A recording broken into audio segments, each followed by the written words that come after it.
जोंनि नैबे बिटिसि एकर्डनि गेजेरजों बिटिआर एकर्डनि गेजेरजों बा थामथि बर'लेण्ड बर' एकर्डनि गेजेरजों दे जोङो मा होनो 1500 कोटी दिनै मोननो हादों।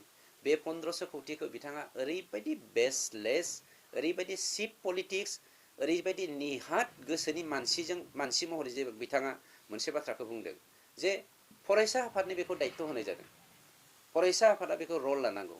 बबेबा इउनिटआ, बबेबा आनसलिकआ, बबेबा डिस्ट्रिक्टआ बेफोरबायदि कमिउनिटि हल लुनांगौ, बेफोरबायदि मावनांगौ होननानै जोंनि जा इस्टिमेटफोर बेखौ बानायना हरबानो 1500 कोटीखौ जोङो सम बायदि फोजोबनो हायोमोन होननाया माने ओरैबायदि मोनसे थार्ड क्लास केरेक्टारनि सेन्टिमेन्टनि माने बेसलेस मोनसे गियान गैयै मानसिनि राव जादों।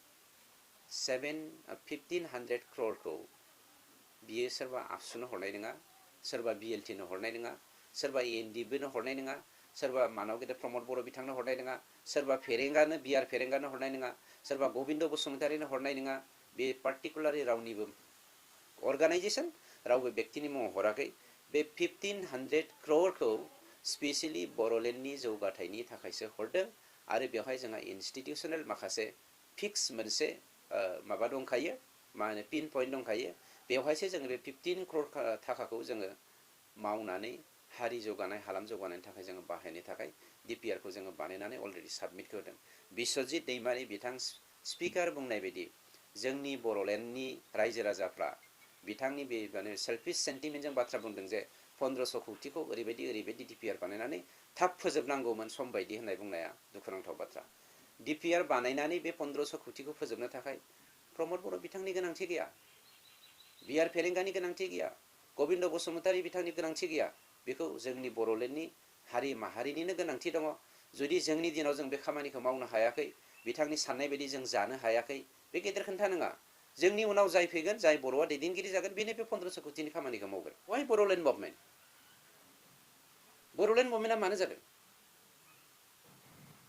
बिथाङाथ' बिराद जारिमिननि बाथ्रा बुङो।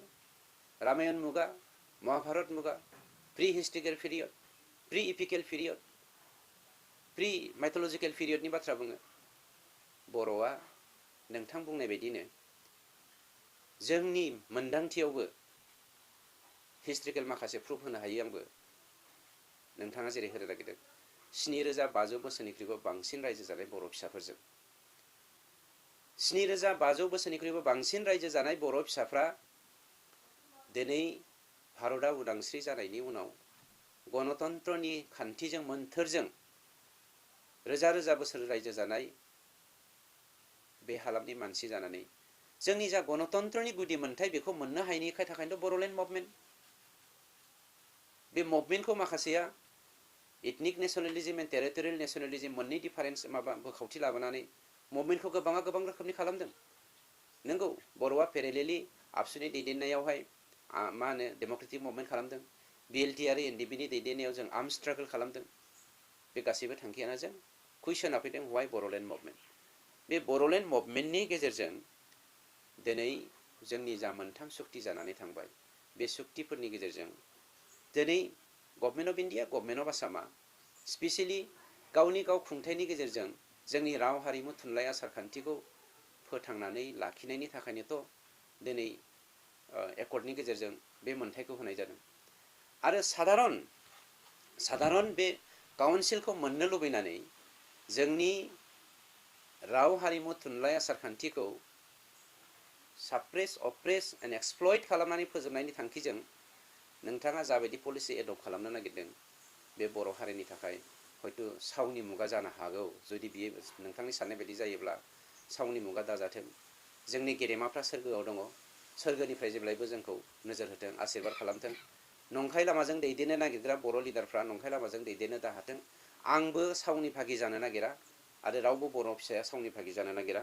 दा मोनसे बाथ्राखौ जोङो बुंनांगोन, जोङो नासयजानाय, गादबजानाय, सोबख'जानायनि फ्रिनि थाखायनो मुभमेन्ट खालामनानै जोङो बिएसि, बिटिएडि, बिटिआर एकर्डखौ खालामनाय जादों। जै समाव जों बर'फ्रा सानदोंमोन जे जों बर'फोरखौ बिमा गदायनि फिसा हिसाबै नोजोर होदों आसाम गभर्नमेन्टआ, नंखायनो जोङो मुभमेन्ट खालामनो गोनां जादों। खिन्थु नोंथांनि समावबोथ' मोनसे काउन्टार रिभलुसन जादों, नन बर' रिभलुसन। बे नन बर' मुभमेन्टआ नोंथांनि दैदेननायावनोथ' नोंथाङाथ' माबानि BPMनि लिडारमोन, एडभाइजारमोन, स्पक्स पार्सनमोन। नोंथांनि दैदेननायावनोथ' नन बर' मुभमेन्टआ जादों। व्हाइ नन बर' मुभमेन्ट? व्हाट इज द रिजन? व्हाट इज द इम्पेक्ट एट प्रेजेन्ट? बेखौ जोङो साननांगोन। मानोना नोंथांमोना नोंथांनि दैदेननायाव BPFआ गुबुन जाति जनगोष्ठीखौ सेकेन्ड क्लास सिटिजेन हिसाबै नारसिननायनि थाखायनो नन बर' मुभमेन्टआ जादोंमोन। नाथाय जोंनि दिनै मानव गेदेर श्री प्रमद बर' बिथांनि दैदेननायाव जोंनि सरकारा गासैबो जाति जनगोष्ठीखौ लानानै नोंथांमोना जे दा सम बबेबा जायगायाव सेकेन्ड क्लास कमिउनिटिखौ जोङो माने सान्ति गायसननो बा सेकिउर्ड होनो थाखाय दिनै जोंनि पार्टिया खामानि मावगासिनो दङ होननाय बाथ्राया दुखुनांथाव।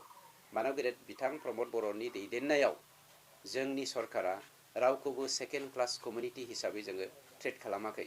मानोना मोनसे बाथ्राखौ नोंथाङा गनायनानै लायो लाया बे नोंथांनि खोन्था।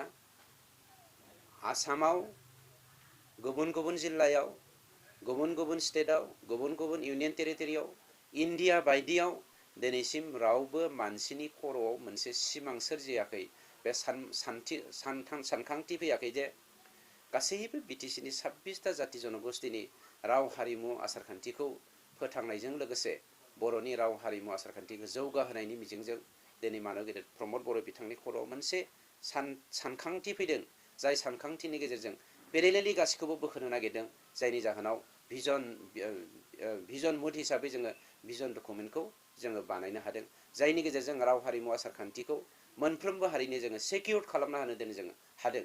आरो बेनि अनगायैबो सासे बिमाखौ सासे सुबुंनि बिमाखौ मान मर्यादा होनो, सनमान होनो थाखाय बे बिमानि राव हारिमु थुनलाइ आसारखान्थिखौ जुगामि फोथांना लाखिनो थाखाय दिनै बिथांनि दैदेननायावनो जोङो गासैबो जातिनि रावनि जोङो मोनसे सोदोब बिहुं बहननो हादों, रोजासेथा सोदोब आरो रोजासेथा बाथ्राखौ लानानै।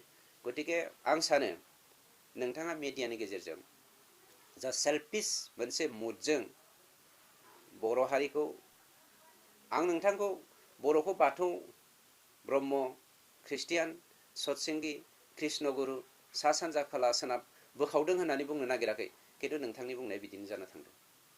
Thank you.